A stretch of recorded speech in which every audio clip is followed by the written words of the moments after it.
Celui que Dieu a béni, il a béni. Celui que Dieu a élevé, il a tomboli. Oh, soyez humble. Oh, mais Élie était humble. Élisée humble. Moïse humble. Josué humble. Mais Dieu les a élevés. Branham était humble. Plein d'humilité. Mais Dieu l'a élevé. Si Branham vient aujourd'hui ici et qu'il habite, je ne sais pas, à Mama Mobutu, les gens seront à la maison jusqu'au rond-point Ngaba debout. Ah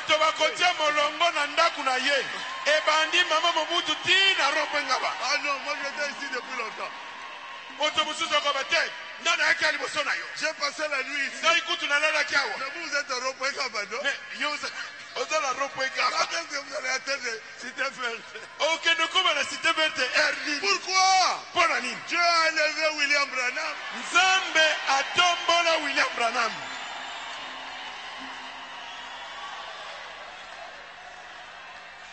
Moïse, c'est Dieu qui l'a élevé. Le peuple a vu. Le peuple a cru.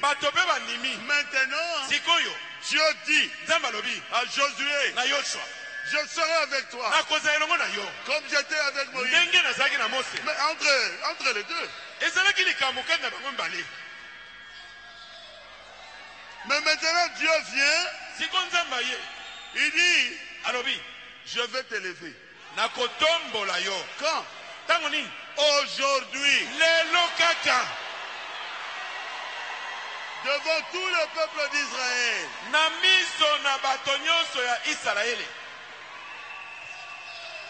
Quand ils ont causé, c'était en privé. Les gens pouvaient douter. Nous sommes la même chose, non? Qu'est-ce que tu fais? Tu lis la brochure de Moïse? Moi aussi je lis la brochure de Moïse. Mais Batonasou Aya. Mais que Batonatsu vienne un peu. Batonatsu Ayawa. Que Batonatsu vienne un peu ici. Là c'est différent. Wana Bokeseni Ezali. Là il y aura une différence. Wana mo Bokesene Kokota.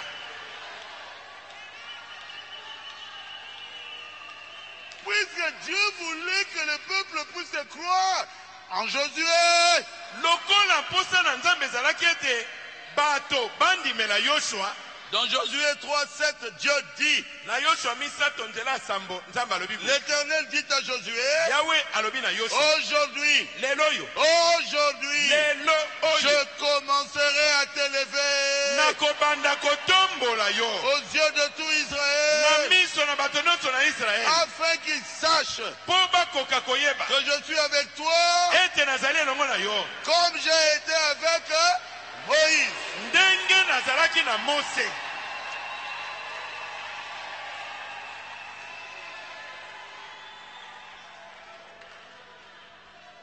Oh, qu'est-ce que vous pensez? Je ne pense rien.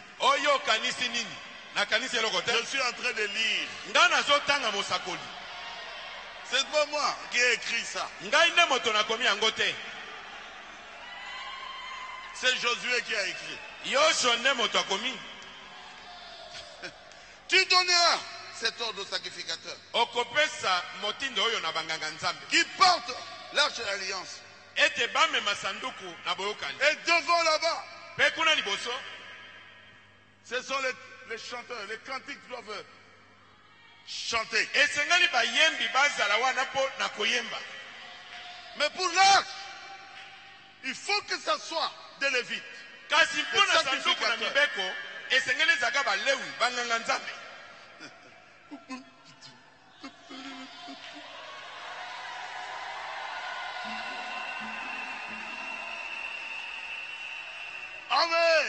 Amen.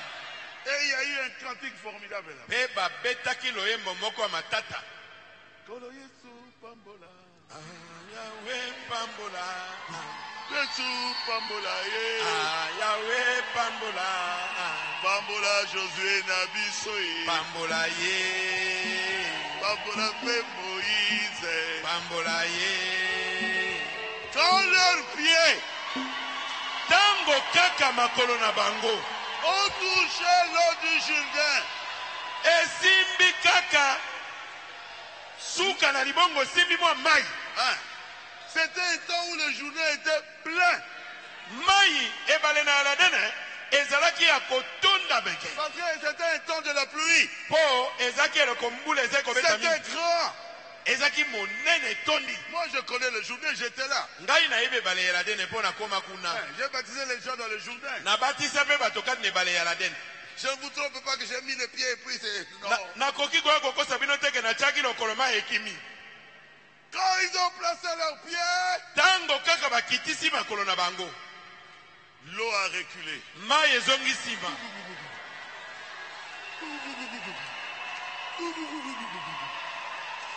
Exactement comme au temps de Moïse. Penza kaka. Lokola na tango ya Mosi. Les choses que vous vivez aujourd'hui, Makambo bino bozobikela lelo. c'est exactement comme au temps de Branham. Ezali penza kaka lokola na tango ya Branham.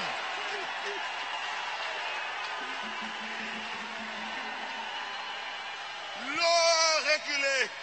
Mai ezongi sima. Et Dieu a été glorifié. Penzambe akembisamaki. Et son serviteur, Josué, Na mosali na ye Yoshua a été élevé. atombolamaki. Acclamez le Seigneur Jésus. Etela nkolo Yesu maboko.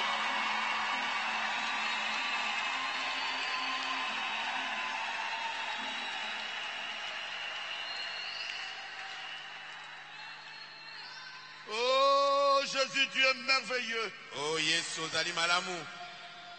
Tu es merveilleux. Ozali malamu. Et Jésus a dit, Pe Yoshua alobaki. moi Ngai et ma maison, na ndako na ngai nous mobimba servirons l'Éternel. tokosalela kaka Yawe. Un serviteur de Dieu Mosali na Nzambe doit servir Dieu avec sa femme. esengeli asalela Nzambe elongo na mwasi na ye. Quand on regarde le serviteur de Dieu, Tango bazali kota mosali na Nzambe on trouve qu'il est correct.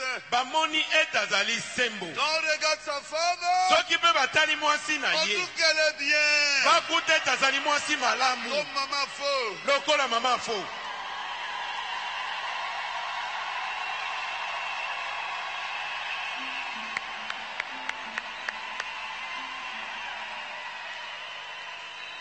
Il a dit, moi Alobi ngai et ma maison, na ndako na ngai mobimba nous servirons l'Éternel. tokosalela Yawe.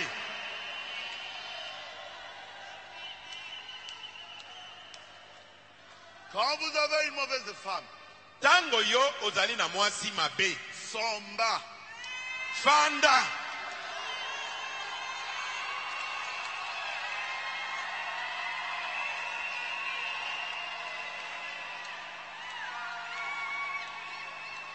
qu'est-ce que j'ai dit? Nalobi nini? Fanda.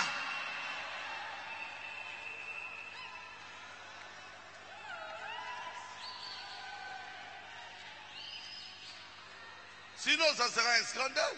Epamba te ekozala mobulu. C'est que Josué avait une très bonne femme. Elingi kobete Yoshua azaki na mwasi moko ya malamu. Écoutez ce que Paul dit ici dans Timothée 3. Boyoka oyo Paul azali koloba kati na Timothée mokaba misato. Cette parole est certaine. Liloba oyo ezali solo. Si quelqu'un aspire à la charge d'évêque, Soki moto azali na mposa ya kokoma mokengeli, il désire une œuvre excellente. asepeli na mosala moko ya malamu.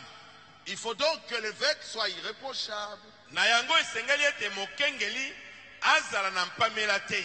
mari d'une seule femme, Azala mobali ya mwasi moko. sobre, Azala na bosokemi. molangi masanga te. Modéré. Azala moto na maloba ya bosolo. Réglé. Oyo bo moina ye esembolami Dans sa conduite. netamboeli na ye. Hospitalier. Azala monyangeli bapaya. Propre à l'enseignement. Azala moto abongi na kolakisa mateya. Il faut qu'il soit ni adonné au vin ni violent. Azala moto na komela masanga te to moto na makambo na makasi te. Mais indulgent, pacifique. Kasi azala moto na kimia, moto na ko yeba kokita. Désintéressé. Moto yo ya kolandela litomba te. Il faut qu'il dirige bien sa propre maison. Esengeli ete akamba ndaku na ye moko malamu. Et qu'il tienne ses enfants dans la soumission. Pe abatela bana na ye kati na botosi. Et dans une parfaite honnêteté. Mpe kati na bosembo moko ya malamu be. Car si quelqu'un ne sait pas diriger sa propre maison, Po ete soki moto ayebi kokamba ndaku na ye moko malamu te, comment prendra-t-il soin de l'église de Dieu? ndenge nini akokende kokamba eklesia na Nzambe? Amen. Il a circoncis tous ses enfants. Esengeli bana ne nyonso akata bango ngengi.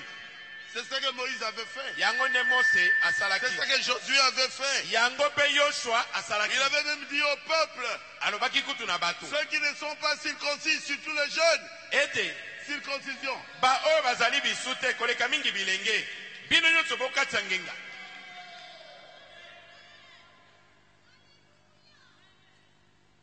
Il faut que ces enfants croient à la parole de Dieu. Esengeli bana na ye bandimela liloba na Nzambe. Si un de ces enfants peut dire aux gens, moi je ne crois pas à Dieu. Soki moko na bana ndakisa akoboyebisa bato te ngai kutu Nzambe wana na ndimaka ete. Je ne crois pas ni à Branham ni à Dieu. Ngai na ndimelaka te eza Branham ezala Nzambe. Cet homme-là peut conduire l'église de Dieu. Est-ce que moto na bongo akoki kokamba eklesia na nkolo? Je suis dans la parole de Dieu. Nazali kati na liloba na Nzambe. Je dois prêcher la vérité. Esengeli na te ya solo. Moïse a prêché au peuple. Mose ateyaki bato. Le peuple a écouté. Pe bato bayoki. Josué plutôt. Yoshua pe ayoki. Josué a prêché. Yoshua teya. À la fin, Nasuka. il dit, moi, Alobi ngai. je ne prêche pas pour prêcher. Na koteya kaka mpo na koteya pamba te. C'est dans Josué 24. Ezali na Yoshua tuku mbale na minei. Moi et ma maison, nous servons l'Éternel. Ngai na ndako na ngai tozali kosalela Yahweh. C'était dans sa prédication. Ezaki kati na mateya na ye. Lisez ça à la maison. Botanga yango na ndako. Commencez d'abord par votre femme. Yo banda nanu liboso na mwasi na yo moko. Amen. Amen. Commencez d'abord par vos enfants. Banda nanu na kote ya bana na yo moko.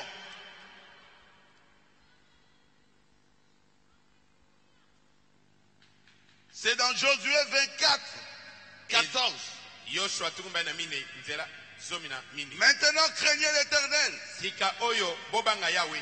et servez-le Pe bosalela ye. avec intégrité et fidélité. Na bosembo pe na boyengebeni. Faites disparaître les dieux qu'ont servi vos pères de l'autre côté du fleuve Bolongola banzambe oyo batata na bino basalelaki na ngambo mosusu na ebale. et en Égypte Mpe oyo basambelaki na Ejipito. et servez l'Éternel. Bino bosalela Yahweh. Et si vous ne trouvez pas bon de servir l'Éternel, choisissez aujourd'hui Pe soki bino bomoni ete ezali malamu te mpo na bino kosalela Yahweh lelo bopona. qui vous voulez servir, Moto nani bino bolingi kosalela. ou le Dieu que vous servez, To vos pères, bosalela banzambe oyo batata na bino basambelaki au-delà du fleuve, na ngambo mosusu ou ebale le kuna. Dieu des Amoréens, To nzambe na baamola dans les pays desquels vous habitez. oyo azali nzambe na bato oyo kati na mboka bino bofandi. Mais moi Kasi ngai et ma maison, na ndako na ngai nous servirons l'Éternel. biso tokosalela Yawe. Moi et ma maison, Ngai na ndako na ngai nous croyons au message de Frère Branham. tondimeli sango na ndeko Branham. N'ayez pas peur d'avoir une brochure. Kobanga te kozala na brochure na maboko. N'ayez pas peur. Kobanga kate. Et chaque fois qu'il y avait un obstacle, quand il y avait une difficulté, Tango kokoso ezalaki Josué allait à la prière. Yoshua azali kokenda kobondela. Et il était à genoux. Azalaki kobuka mabolongo. Parce qu'il avait envoyé les gens comme les espions. Po atindaki bato mibale lokola banongi. Et ils sont revenus pour dire qu'il y a un mur formidable là. Pe bato wana bazongi koloba kuna etutu moko ya makasi. Et les chars marchent dessus, les chars marchent dessus. Makalo ezali kotambola likolo na etutu ya mboka. C'est impossible. Ekosimba te. C'est difficile. Ezali pasi. Mais Kasi ce peuple-là a peur de nous. bato wana bazali kobanga biso. Bayoki Sango. Ils ont appris de nos nouvelles. Ils savent que notre Dieu a combattu le roi de l'Égypte.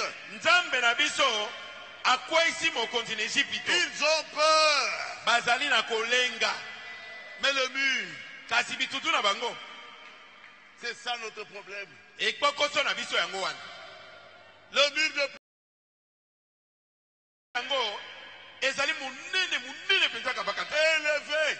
Pe ezali kolo etombwami. Et les chars marchent dessus. Pe bashar eza kotambola likolo na bamiru. Et leur armée se trouve dessus. Pe mapinga na bango bafandi kaka likolo na etutu wana. C'est difficile. Ezali pasi. Et Josué Yoshua est allé prier. akei kobondela. Quand vous avez un problème, Tango ozwi likambo parlez au rocher. kenda kolobela libanga. Et il a parlé à Dieu. Akendaki kolobela Nzambe. Oh Dieu, qu'est-ce que je vais faire? Nzambe nasala nini? Tu m'as dit que Dieu ne tiendra devant moi. Olobaki na ngai ete moto moko te akotema liboso na ngai. Quand il ouvre les yeux, Tango afungolika miso boye il voit un homme amoni mobali moko atelemi habillé en tenue militaire. alati bilamba basuda. Eh? Ça c'est quoi? Oyo nani? Et l'homme le regardait Pe mobali wana azali kotala ye avec une épée comme ça. na mopanga asimbi na loboko. Josué aussi sort l'épée. Yoshua pe abimisi mopanga na ye. Il était un vaillant soldat. Azalaki penza elombe mobundi. Il dit à cet homme-là, Alobi na mobali wana, es-tu avec nous yo ozali moto na biso ou tu es un de nos ennemis? to ozali moko kati na banguna na biso? Il dit, je suis avec vous. Alobi na ye nazali elongo na bino. Quand vous gagnez la bataille, c'est moi. Tango bino bolongaka etumba ezalaka Je ngai. suis le général Ngai nde général à 5 étoiles. ya minzoto mitano. Je suis le chef Nazali mokonzi de l'armée de l'Éternel. ya mapinga ya Yahweh.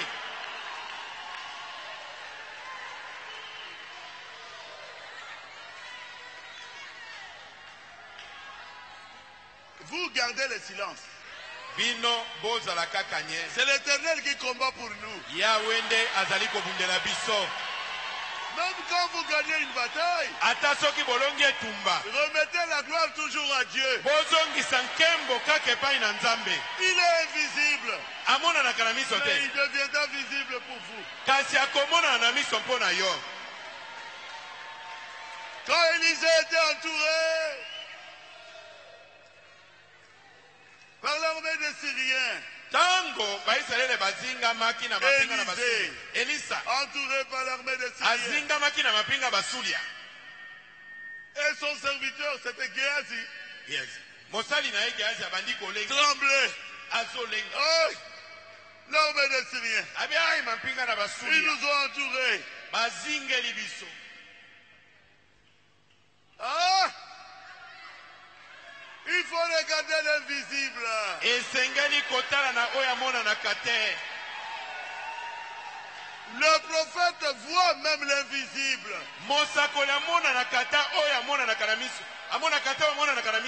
Et il lui dit, ceux qui sont avec nous sont plus nombreux. Et ils ont des armes sophistiquées.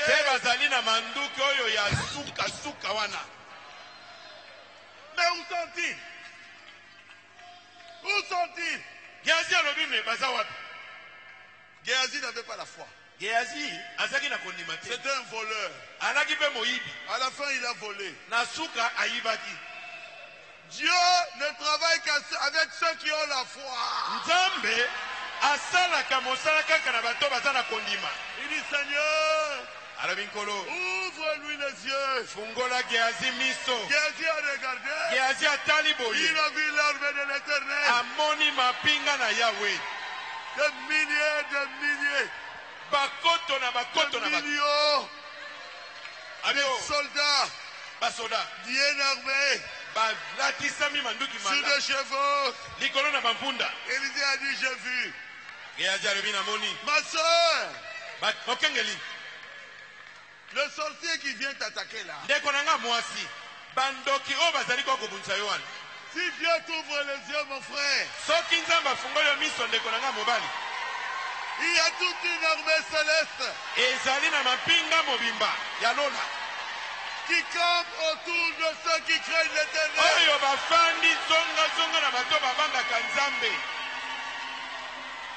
Qui campe autour de vous.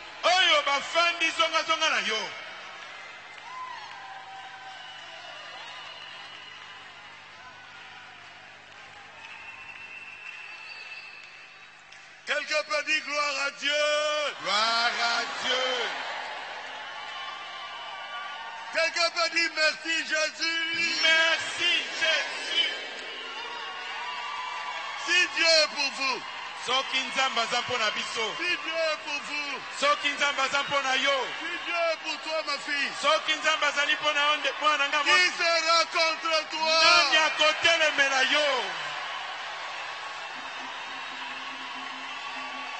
Celui qui s'appelle Je suis. Son nom est Je suis. Pharaon. Vous voulez connaître son nom? Qui t'a envoyé? Il dit celui qui s'appelle Je suis. Pharaon a compris. Pharaon d'Égypte a compris. Le Je suis est présent partout. Il a le contrôle de la situation. Partout. Parce qu'il est tout puissant. Il n'est pas jeté. Il n'est pas jeté. Il n'est pas jeté. Il sera pas, il dira pas je serai. Non. Il est je suis.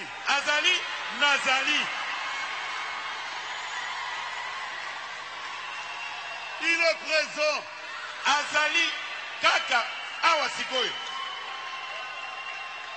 Il ne viendra jamais en retard.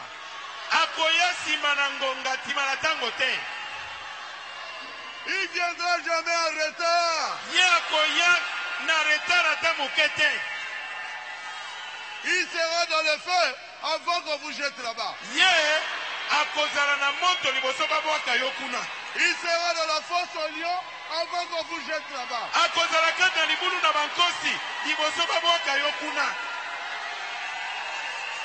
Son nom est Je suis.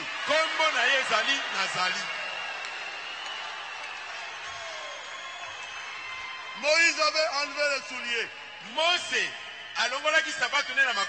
Et il s'était mis à genoux. Le front contre la terre. Josué avait enlevé ses sandales. Il s'est mis à genoux devant le général des généraux.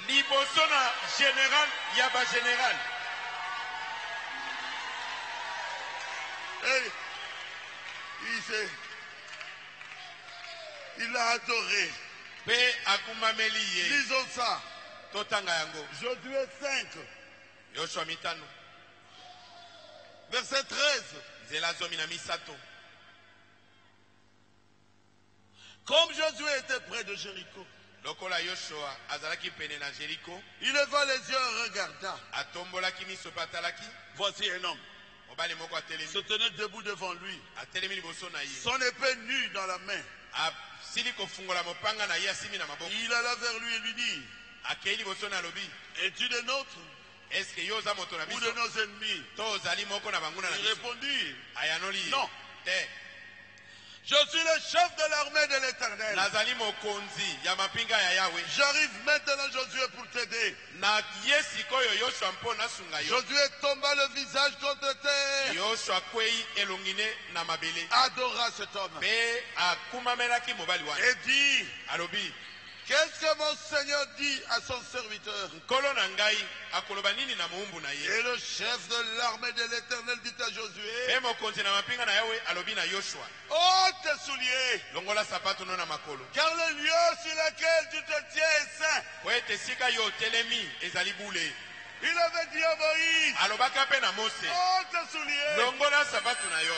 tu es devant le Saint des Saints. Otelemi liboso ya mobulami na Il babulami. te dit aujourd'hui, Alobi na yo lelo, ôte tes souliers. longola sapato na yo. Le message que tu as reçu est saint. Sango yo oyambi ezali ya bule.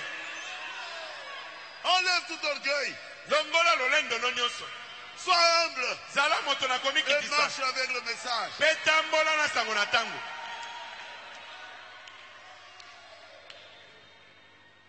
Ah, Jésus.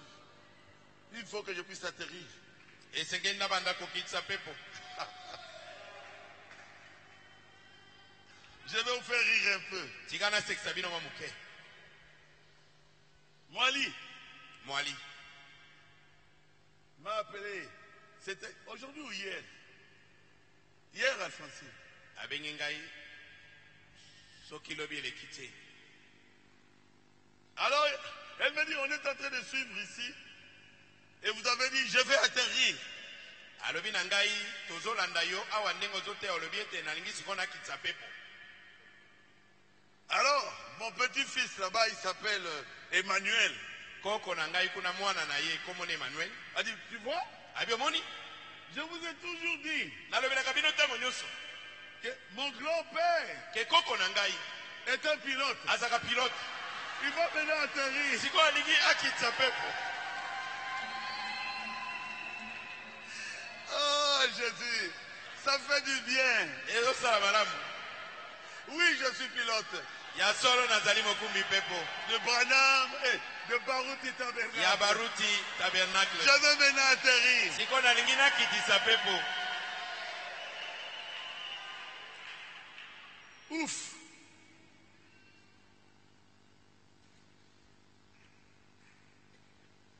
Je voudrais que le dimanche, ça soit chanté. Nalingi ete mokolo na yenga bayemba yango na loyemba. Éphésiens 4. Baefese mine. Vous êtes les successeurs de Branham. Bino bozali bakitani ya Branham. Bino batei. Quelqu'un peut dire oui? Amen. C'est la vérité. Ezali solo. Parce que Dieu lui avait dit, Po nzambe alobaki na ye. comme Jean-Baptiste Pela moko na Yohane Mobatisi. était venu pour préparer ma première venue, Ndenge ayaki kobongisa koya na ngai liboso. je t'envoie avec un message Natindi yo na sango moko. qui préparera ma seconde venue. Oyo ekobongisa koya na ngai mibale. Ce n'est pas frère Branham Eza ndeko Branham te. qui préparait la seconde venue. Nde akobongisa koya na mibale. C'est le message Sango nde ekobongisa koya de ya William mibale. Branham Sango ya William Branham. qui est en train de préparer la seconde venue maintenant. Yango nde ezali kobongisa koya na ya mibale sikoyo. Est-ce que c'est la vérité? Est-ce que ezali solo? Il est arrivé à la fin de sa vie. Ye akomaki na suka na mikona bomo ina ye. Et il a regardé le pays. Pe atali mboka na musika. Et Dieu lui a dit, Pe nzamba lobi na ye. je vais te retirer. Ngai na kozwa yo. Mais Kasi les ministres batei d'Éphésiens 4, ya FC mine. ils vont faire entrer Bango bakokotisa l'épouse mwasi na libala dans le pays. na kati na mboka. Quand Jésus reviendra, Tango Yesu akozonga, nous irons à la route du Seigneur dans le biso tokokenda na bokuta na nkolo na mipepe. préparé par l'épouse. Mwasi libala mibongisa. Amen. Amen. Amen. Amen. Est-ce que c'est le message qui prépare l'épouse? Est-ce que sango nde ezali kobongisa mwasi libala? Oui. Iyo. Par Éphésiens 4. Na nzela ya batei. Oh, nous voulons enlever Éphésiens 4. Bokoko kate. Oh, biso tolingi kolongola batei. Vous ne saurez pas le faire. Personne ne peut effacer un iota dans la Bible. Moto moko takoki kolongola ata litono ya i na kati na Bible. Écoutez les bandes, c'est bien. Koyoka ba bande ezali malamu. Mais Kasi Dieu Nzambe va envoyer les Éphésiens 4 atindi batei avec le message na sango na mosakoli de William Marion Branham. ya William Marion Branham. Nous sommes les successeurs Biso tozali bakitani du prophète William Marion ya Branham. mosakoli William Marion Branham.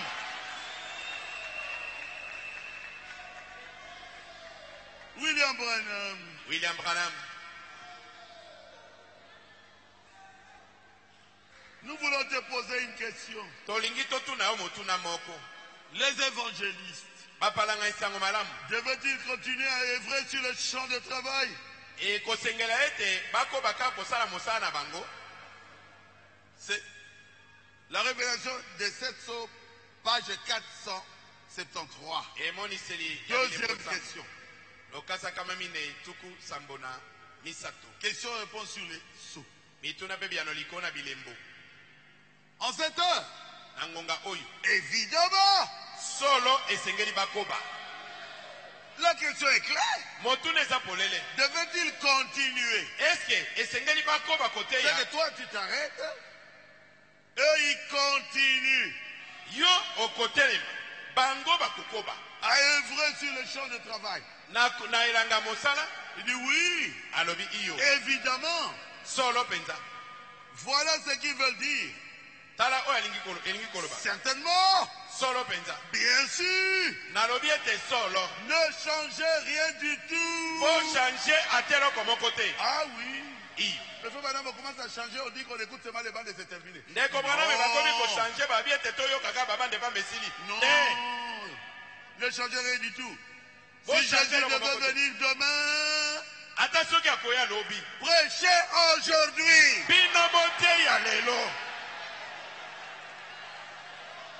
Il n'a pas dit s'il devait venir demain, moi je ne suis pas là, mettez les bandes. Lobi ete soki ekosengela ete alobi nga naza te. Bino bote ya bande. Te. Prêchez aujourd'hui. Alobi bote ya lelo. Hé, hé. Alléluia. Amen. Prêchez aujourd'hui. Bote ya lelo. Frère Branham, on commence à comprendre. Ndeko bwana me tobandi kososo. Parole 85. Ete na sango. Alors continuez simplement. Alobi bino boko baka na mosala. Continuez simplement. Boko bakaka na mosala. Continuez comme vous le faites. Boko babobele kote ya ndenge bozali Tout le kote. monde comprend cela. Est-ce que bato nyonso basosoli yango? L'assemblée répond Amen. Losambo balobi amen. Il dit allez, Abi boko bakote. continuez. Boko bakote. Continuez simplement. Boko babobele kote ya. Comme vous le faites. Ndenge bozali kosala yango. Ne vous arrêtez surtout pas. Botika te. Continuez. Boko bakote ya. Continuez simplement. Boko babobele kote ya. Comme vous faites. Ndenge bozali kosala yango. Continuez à servir le Seigneur. Boko babobele na kosala ya nkolo. Quand Éphésiens 4 n'existe plus, mettons seulement les bancs. Oh bate makambo bate eza lisusu te. Toyokaka bande pamba. Prêchez. Bote ya. Parole 92. Ete na sango tuku. Vous dites, frère Branham, Olobi ndeko Branham. si elle est venue ce matin, ne deviez-vous pas être là-bas? Soki ekosengela aya na tongo na lelo. Yo okozala ekosengela malamu te ozala wana? Non, monsieur. Te mbuda mutu. Non, monsieur. Te. Mon poste, Esika na nga mosala. c'est ici. Ezali nde awa. Quand il viendra, Tango ya koya. je vais être ici même, Na kozala kaka awa. en train de prêcher. Nazali koteya. Même si on vous dit Jésus est déjà venu. Ata soki babi ete asi aye. Si vous ne voyez rien, Soki bozomona eloko te. votre poste, Esika na mosala. c'est là où vous prêchez dans votre église. Ezali esika ozali koteya na kati na losambo na yo. Continuez à prêcher. Yokoba kaka koteya. Dites la même chose que Frère Branham a dit. Loba kaka ndenge moko no ndeko bana Il baloba. dit, dites la même chose que je suis en train de dire. Alobi boloba makambo ndenge moko na o ngai nazali koloba. Et quand il viendra, Tango ya quand koya. vous allez partir. Bino bokokenda. Amen. Amen. Je quitte. Mais Frère Branham, il y a encore une question. Eza na motuna mosusu. Est-ce que l'épouse de Christ aura... Point. Est-ce que l'épouse de Christ aura un ministère avant l'enlèvement? Est-ce que mwasi na liba na Kristo akozala mosala moko ya kosala liboso konetola ma esale? Donc Frère Branham ne sera plus là. Elingo bete ndeko bana makozala. C'est l'épouse de Christ. Sikoyo komi mwasi na liba na Donc Kristo. Ephésiens 4. Elingo bete ba tei. Est-ce qu'ils auront un ministère Est-ce que bango bakozala mosala moko ya kosala avant l'enlèvement? liboso konetola meya? Bien sûr. Alobi ya solo bakozala ngo. C'est ce qui est en train de se passer en ce moment, voyez-vous. Yango nde ezali kosalema penza sikoyo. L'épouse de Christ, Mwasi na liba na Kristo. certainement. Ya solo penza. C'est le message de l'heure. Mosala na ye ezali sango na tango. Votre ministère, c'est le message de l'heure. Lokola mosala nga ezali sango na tango. Amen. Amen. Oh Jésus. Vous voyez, Omoni yango. l'épouse de Christ, Mwasi na Kristo. bien sûr, Solo penza. elle est composée d'apôtres. Ye azali sanga ya bantoma. Donc, ceux qui ont le ministère là. Elingo babo bazana mosala Elle est koteya. composée d'apôtres, Ezali sanga ya bantoma. de prophètes, E basakoli. des docteurs, Balakisi. d'évangélistes Bapalanga nsango et malamu. de pasteurs. Pe babateli Pas bampate. vrai? L'assemblée répond Amen. Ezali bongo te losambo babi amen. C'est l'épouse de Christ, bien sûr. Ezali bongo mwasi na liba na Kristo. Elle a un ministère. Azali na mosala moko ya kosala. On nous a dit que nous n'avons pas de ministère, il faut écouter les bandits. Non. Me balobi na biso ete toza su na mosala koteya te Elle toyokaka a un babani. ministère. Balobi te aza na mosala moko ya Un koteya. grand ministère. Mosala monene ya koteya. Le ministère de l'heure. Mosala oyo ya tango. Mais ils seront si humbles. Kasi bakozala na komikitisa koleka. Ils seront si humbles. Bakozala na komikitisa.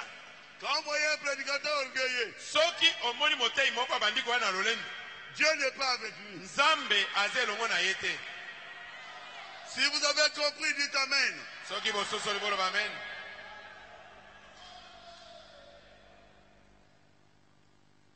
Vous voulez que je continue?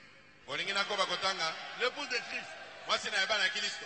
aura-t-il un ministère? Eske akozala na mosala moko ya koteya? Oui, parce que Frère Barouti. Iyo mokengeli bakuti.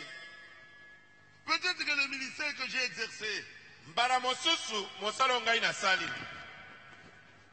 en essayant de ramener les gens à la parole, Nakomeka kozongisa bato na liloba. a posé un fondement. Yango nde etie moboko. Et si c'est le cas, Esoki ekozala bongo. je vous quitterai pour de bon. Ngai nakotika bino libela. C'est le 7e psaume, paragraphe 327. Elembo ya sambo ete na sango kama misato tukumbale na sambo. Frère Branham Ndeko Branham nous a donné le message. apesi biso sango na tango. Donc nous avons la nourriture autant convenable. Elingi koloba toza na bilei na tango malamu. Il dit, je dois vous quitter. Alobi ngai esengeli natika bino. Et après, Na nsima il est mort. akufaki 2 ans après. mbula mibale na nsima. Continue, Frère Branham. Ndeko Branham ekoba. Peut-être que ce ministère que j'ai exercé, Abi mbala mosusu mosala oyo ngai nasali. en essayant de ramener les gens à la parole, Nakomekaka komema bato na liloba. a posé un fondement. Etie moboko. Et si c'est le cas, Mpe soki ekozala bongo. je vous quitterai pour de bon. Ngai nakotika bino mpo na libela. C'est comme Moïse, Eza lokwa Mose. quand il parlait à Josué, Tango aza koloba na Yoshua. Nous ne serons pas deux ici en même temps. Vous voyez, si c'est le cas, lui doit croître. Moi je vais diminuer. Je ne sais pas. Mais Dieu m'a accordé le privilège de regarder et de voir ce que c'était. Dieu a donné le privilège aussi à Moïse d'aller sur la montagne, de regarder et de voir le pays. Alléluia. Voyez-vous, cette partie-là se déroule. C'est la vérité. Amen. Et il dit, au parole 330, le royaume de Dieu vient. C'est le futur.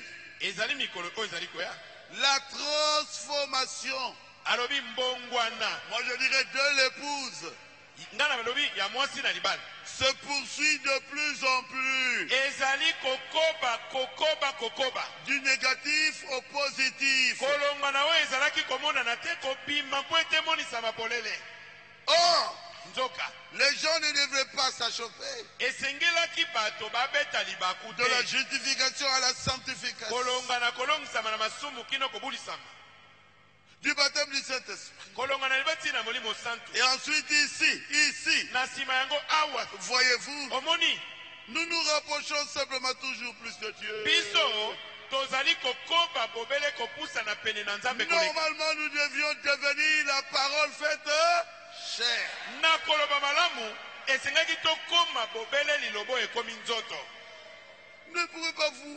Ne pouvez-vous pas voir? Mais frère Branham, tu pars.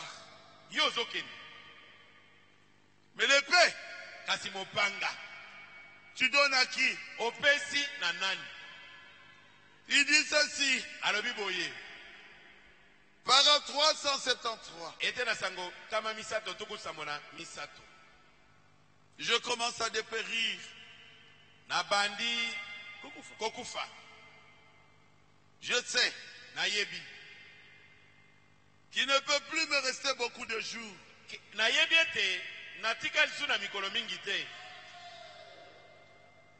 Aussi, je te prie, oh Dieu, de m'aider.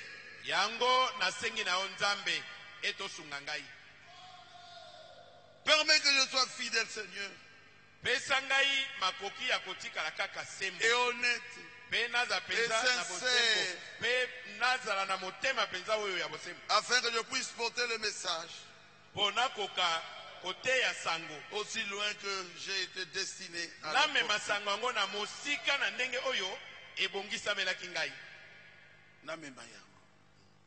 Et quand viendra le moment où je devrais me reposer, quand j'arriverai au fleuve et que les flots commenceront à m'emporter, permets que je puisse remettre cette bonne vieille épée à quelqu'un d'autre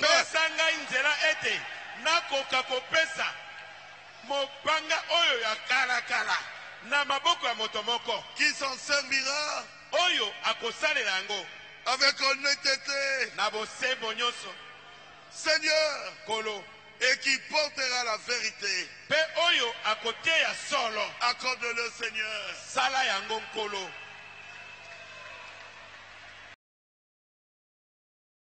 Tout près.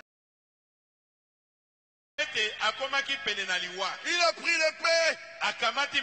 Il a donné à Josué. Et William Branham savait qu'il était tout près de la mort. Et il a pris l'épée. Il a donné à quelqu'un d'autre.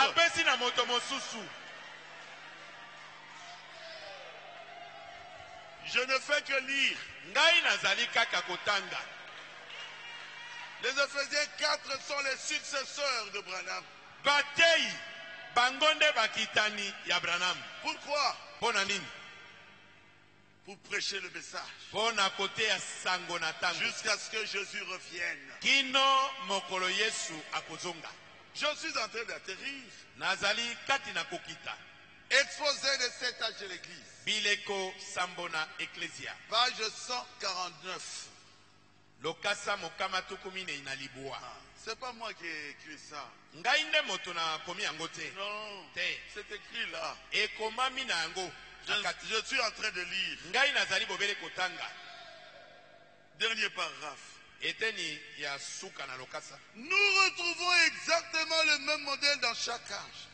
Na eleko moko na moko tozali kokuta kaka ndakisa yango moko. Voilà pourquoi la lumière vient à travers un seul messager. Talatina pole eyaka na nzelaka ya motindami moko. Dans une certaine région.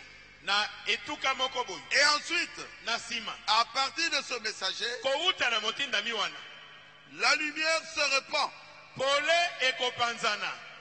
Ça commence par le messager. Et bandi liboso na motindami. Et puis, na sima, se répand et panzani à travers le ministère d'autres personnes na nzela ya misala kote ya bato mosusu qui ont été fidèlement enseignés. ba oyo balakisamaki na ndenge ya bosembo. D'abord le messager. Liboso motindami. Et après, na sima, Dieu Nzambe va utiliser d'autres personnes akosalela bato mosusu pour prêcher le même message. pona kote ya kaka sango moko oyo. Des personnes qui sont fidèlement enseignées. Bato oyo bakozala balakisami na ndenge ya bosembo. Et ils doivent dire seulement ce que le prophète a déjà dit. Pe sengeli baloba kaka oyo mosakoli alobaki. Est-ce que vous le comprenez? Est-ce que bwali kososola yango? Est-ce que c'est clair? Est-ce que eza polele? Vous devez être sûr Esengeli okoka koyeba likambo ngo de malamu. votre appel. Na likambo na mbela na yo. Vous devez Kobianga na être sûr yo. de votre commission. Esengeli ozala oyeba likambo na etindano malamu. Mes frères d'Éphésiens 4. Bandeko na ngai batei. Kobeta beta maïté kobanda ko diviser l'église. Il ne faut pas essayer. Sinon tu vas diviser les églises. Tu dois connaître qui tu es. Esengeli oyeba mosala na yo. Qu'est-ce que Dieu t'a dit de faire? Eloko nini Nzambe alobi na yo ete osala. Et Dieu doit vous confirmer Pe esengeli Nzambe atatola yo devant ton église. Évêque, soki ozali mokengeli devant toutes les églises qui vous ont choisi comme évêque. ozali mpaka esengeli atatola yo na miso ya masambo nyonso oyo baponi olokwa mpaka na Vous bango. devez être le modèle du trouve-beau. Esengeli ozala ndakisa ya etonga. Vous et votre famille. Yo na libota na yo mobimba. Est-ce que vous m'avez compris? Est-ce que boyoki ngai malamu? Tout est clair. Eza polele? Est-ce que c'est clair? Est-ce que eza polele? Josué, Yoshua, successeur mokitani de Moïse. ya Mose. Éphésiens 4, Baefese mine successeur bakitani de Branham. ya Branham. Que Dieu vous bénisse. Nzambe apambola bino.